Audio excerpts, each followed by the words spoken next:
Andrew, the other big news here, just 6 days away from the referendum. This time next week, we'll know the result. Indeed. Sky News can confirm that if the referendum to enshrine an Indigenous voice to Parliament in the Constitution is unsuccessful next weekend, the Prime Minister Anthony Albanese won't seek to legislate a voice to Parliament.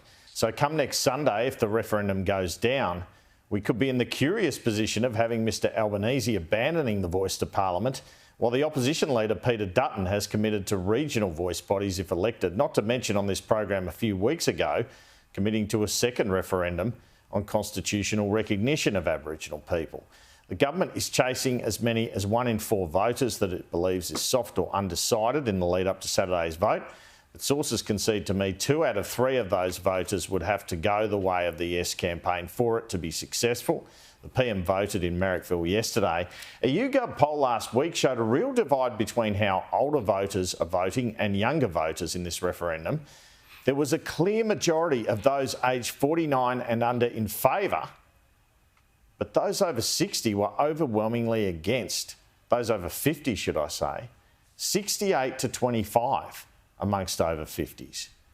It's certainly been a week of controversy for the voice debate, everything from the veteran former journalist Ray Martin having a speech applauded by the PM. In that speech, Mr Martin referred to, quote, dinosaurs and dickheads, unquote, who were voting no because they didn't know.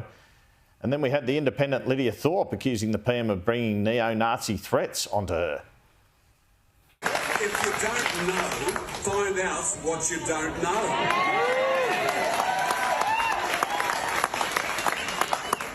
What that asinine slogan is saying is if you're a dinosaur, a dickhead, who can't be bothered reading, then vote no. The referendum is an act of genocide against my people, and the Prime Minister knows exactly what he's doing. He wants the fascists to come out and get me. That's what he wants, because the police are part of the problem in this country. And I can't ring 000, and I am not scared. I am ready to fight. As I understand it, the PM received a text from Ms Thorpe about the videoed threats. He responded with the text and tried to phone her and sent the Australian Federal Police her way to help assist her.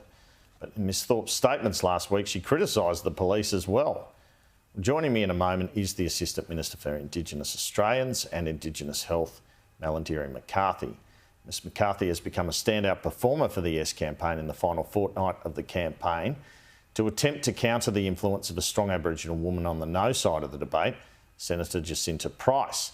Last week on the ABC, Ms McCarthy spoke about how the Voice referendum was a grand final for Aboriginal people this Saturday. She was also critical of the Howard government's intervention in the Northern Territory in 2007, which was aimed at tackling child sexual abuse in Aboriginal communities. You know, this is our grand final for First Nations people, our grand final between yes and no. No one asked the Pies 2 weeks ago, what are you going to do if you lose? It's the same thing here. John Howard, as Prime Minister, intervened so dramatically into the Northern Territory in 2007. People have forever remained traumatised by so many aspects of that piece of legislation. I was the local member for Arnhem Land in the Northern Territory. It was the most disempowering moment of my life, not only as a politician, but as a Yanyuwa Garawa woman standing in that parliament, knowing that I could do nothing.